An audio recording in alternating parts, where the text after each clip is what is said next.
Welcome to the Tech Egg. Don't get scrambled. Enjoy the video.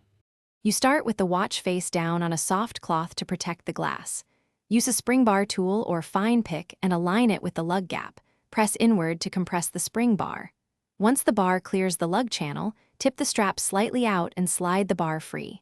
If your strap has a quick-release lever, pull it toward the center of the strap and lift away. Make sure to keep both spring bars. You will reuse them unless the new strap includes replacements. You now insert the spring bar into the new strap's channel and angle one end into the lug hole so it anchors. Once anchored, compress the opposite end with the tool while guiding it into the opposing lug notch. Hold pressure and release slowly until you hear or feel the click. Make sure the strap's buckle faces the watch face top when reattached so it sits correctly on your wrist. Once both sides are seated, gently tug to confirm secure engagement before moving on.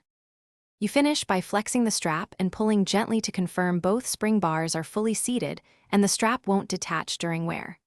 Once done, inspect the lug gaps for even seating and no visible bar ends. Reseat any misaligned bar by repeating the compress and seat step.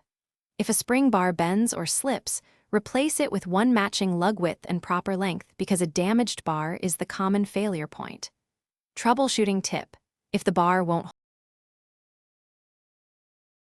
Thanks for watching. Consider subscribing if I helped unscramble your problems.